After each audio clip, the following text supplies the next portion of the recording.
안녕하세요. 화생방의 정지입니다. 오늘은 조유미 대표님과 함께 화생방 한번 진행해 보도록 하겠습니다. 안녕하세요. 네, 안녕하세요. 네. 반갑습니다. 반갑습니다. 네, 사실 이 뱃속에 가득 플라스틱을 담고 죽어있는 이 바다새 사진 보신 적 네. 있으세요? 있어요. 그리고 네. 플라스틱 줄 같은 거를 물어다가 어미새가 아기한테 그걸 먹이더라고요. 맞아요. 저도 진짜 그 사진을 보고 굉장히 많은 생각을 했었는데 이런 것처럼 최근에 이 플라스틱 시대라고 불릴 만큼 우리 생활 속에서 굉장히 밀접하게 있는 게 바로 플라스틱인 것 같습니다. 우리가 예전에 철기 시대, 구석기 시대, 청동기 시대, 철기 시대 얘기하듯이 지금을 플라스틱 시대라고 불러요. 네. 플라스틱이 없으면 구현되지 못했을 제품과 문화 이런 것들이 무지무지 많은데 네, 맞습니다. 여기에 이제 다양한 그 사이즈의 플라스틱들이 있어요. 그래서 이 플라스틱들이 결국 썩지 않고 네. 환경에 녹아 들어가면서 이제 여러 가지 문제들을 일으키고 있는 거죠. 네, 이렇게 저희가 화생방에서 플라스틱 얘기를 왜 할까 네. 궁금해하시는 분들도 있을 것 같은데 사실 오늘 주제 저는 조금 충격적입니다. 네. 이 화장품에도 미세 플라스틱이 있다라는 주제예요. 이게 어떻게 된 건가요, 이게? 미세 네. 플라스틱인데요. 이게 이제 5mm 이하의 지점을 가진 플라스틱을 우리가 미세 플라스틱이라고 하는데요. 이제 두 가지로 나눠볼 수가 있어요. 하나는 네. 아예 입자가 작은 거를 만들어서 화장품 안에 넣어서 쓰는 경우가 있고 원래는 플라스틱이 이제 큰 덩어리로 돼 있는데 네. 이게 바닷물이나 바람에 씻기면서 이 잔 조각으로 나뉘어지는 거죠. 그래서 이것을 이제 2차 미세 플라스틱 이렇게 표현들을 하고 있거든요. 그래서 1차로 아예 작은 사이즈의 직경이 작은 그런 플라스틱을 마이크로비즈라고 표현을 하는 거예요. 네. 그래서 이런 미세한 것들이 화장품 안에 들어가면서 결국 이게 화장실에서 우리가 세안을 하거나 그러면은 이제 물로 씻겨 나가잖아요. 그래서 그게 우리 눈앞에서는 없어지지만 사실은 돌고 돌아서 해양 환경을 오염시키고 이런 활동을 하는 거죠. 네. 그럼 이 화장품에도 이런 미세 플라스틱이 들어가 있는 것들이 있다라는 말씀이신데 네. 사실 제가 쓰면서 어떻게 그걸 아예 모를 수가 있는 것도 네. 신기해요. 그리고 사실 이제 현재는 이제 그것을 추가적으로 인위적으로 미세 플라스틱을 배합하는 걸 금지를 일단 해놨어요. 네. 근데 이 마이크로 비즈, 네. 아주 미세한 사이즈의 마이크로 비즈 또는 마이크로 파이버 이런 표현을 쓰기도 하는데 이런 경우가 대부분이 세안제, 세척제, 치약 이런 거에 많이 들어있어요. 그러니까 이 알갱이 자체가 마모 기능들을 하는 거예요. 그러면서 주로 이제 피부나 이런데 이렇게 세척 기능을 할 때 이게 작용을 하게 되는 거죠. 그래서 그런 제품들에 이제 그동안 많이 써왔던 거라고 보시면 돼요. 네. 그러면 이런 미세 플라스틱이 자연 환경이나 동식물에는 많은 피해를 준다라는 건 좀 알려져 있는데 네. 이게 좀 그럼 사람에게도 좀 안 좋은 영향이 있지 않을까요? 이제 해양 생물에는 중추신경계를 파괴한다라고 하는 게 이제 연구로 보고가 되고 있는데요. 이게 사실은 우리가 이제 해양 생물들을 먹잖아요. 물고기를 먹는다든지 하잖아요. 그랬을 때 인체에 흡수돼서 어떤 작용을 하느냐라고 하는 것은 아직 명백하게 과학적으로 이제 입증돼 있지는 않아요. 그러나 동물에게 악영향을 미치고 중추신경계를 파괴한다면 그 성분을 섭취한 사람에게도 해가 되지 않겠는가라고 이제 과학자들은 주로 얘기를 하고 있는 거고 그래서 전 세계적으로 이 미세 플라스틱의 사용 자체를 억제하는 다양한 제도들을 마련해서 이제 시행을 하고 있다 이렇게 보시면 될 것 같아요. 네. 그러면 이 전 세계적으로 이 규제를 잘 하는 나라가 어디가 있을까요?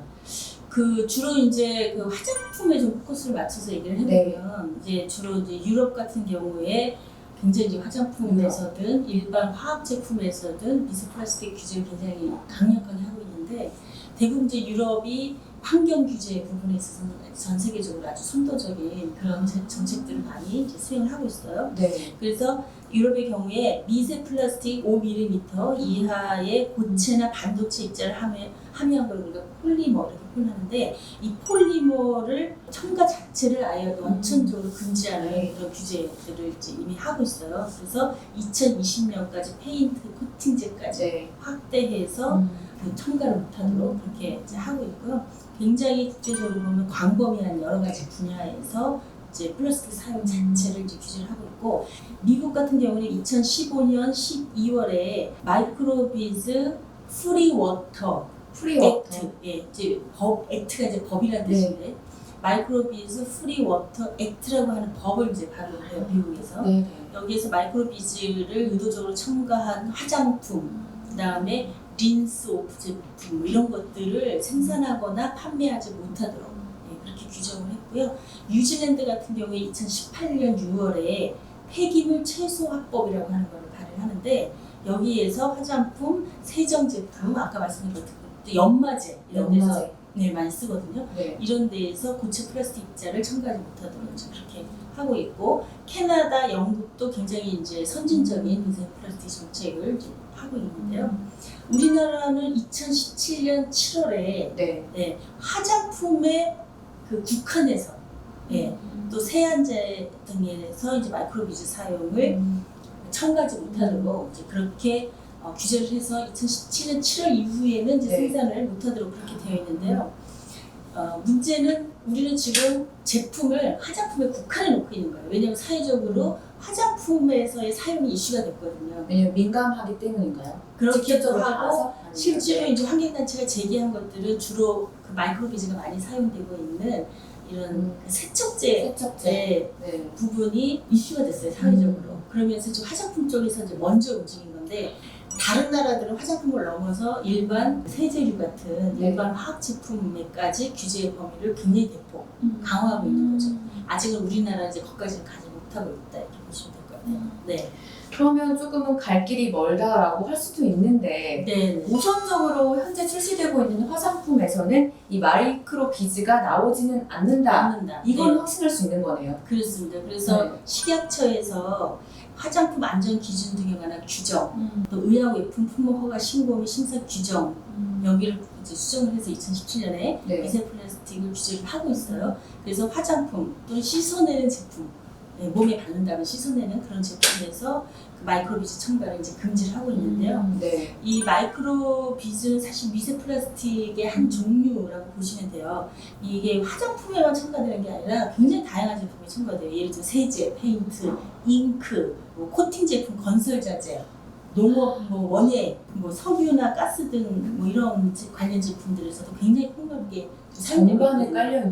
그렇습니다. 그래서 화장품에만 규제를 할 게 아니라 이제 폭넓게 가야 될 필요가 있는데요. EU 같은 경우에는 지금 의도적인 모든 미세 플라스틱의 첨가를 다 관리를 하고 있다. 이렇게 아까 이제 말씀드린 것처럼 그렇게 이제 갈 필요가 있다. 이렇게 보시면 될 것 같아요. 근데 현재 우리나라에서는 화장품에서는 더 이상 마이크로비즈가 첨가된 제품을 생산하지 못하도록 하고 있다. 이렇게 보시면 되죠. 그러면 이런 화학물질 관리 체계 이런 것도 굉장히 복잡한 부분인 것 같아요. 그래도 뭔가 이렇게 체계적으로 관리를 하겠다 이런 의미인 것 같긴 한데 좀 이런 부분도 좀 짚어주면 좋을 것 같고요.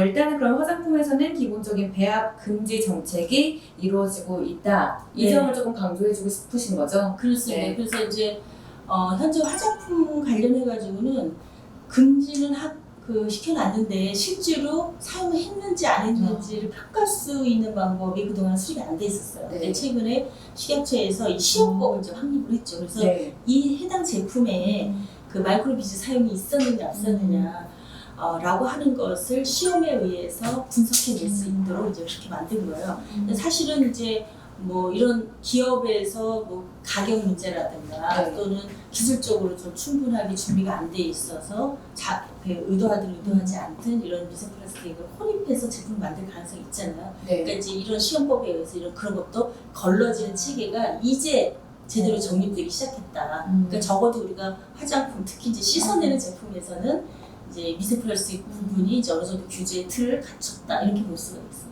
우리는 딱 그 정도의 이제 상황이 지금 와 있다.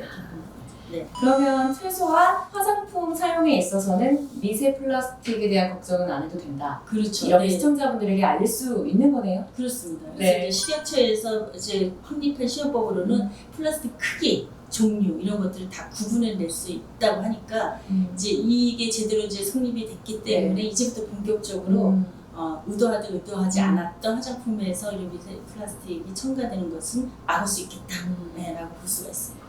네, 이러한 움직임이 전반적인 우리 사회의 그런 산업적인 부분에 적용이 네. 돼야 되지 않을까. 그렇습니다. 네, 이런 생각이 듭니다. 네. 그리고 이제 현재 다양한 대체제도 만들어져 있고요. 네. 그리고 조금만 신경 쓰면은 사실은 말씀드린 대로 화장품뿐만 아니라 우리가 광범위하게 쓰고 있는 다양한 화학물질 제품들, 생활화학 제품에서도 이 미세 플라스틱을 줄여나가기 위한 네. 노력들을 좀 더 할 필요가 있고 환경부나 식약처 이런 또 노동부 이런 데서 관련 산업들과 같이 좀 더 공격적인 어떤 정책들을 좀 만들 필요가 있어요. 이게 너무 이렇게 뭐랄까 다른 나라들의 진행해 가는 거에 비해서 우리나라의 미세 플라스틱 규제 정책들이 좀 너무 늦다. 더디게 더디가 가고 있다. 네. 그 문제를 좀 지적해 볼 수 있습니다. 네. 네, 오늘 이 화장품에서의 이런 미세 플라스틱 사용 금지에 관련해서 이야기 나눠봤습니다. 많은 도움 되셨을 것 같은데요. 좋게 봐주셨으면 좋아요랑 구독 많이 눌러주세요. 그럼 다음에 또 뵙도록 하겠습니다. 인사드릴까요? 네. 안녕, 또 봬요. 또 봬요.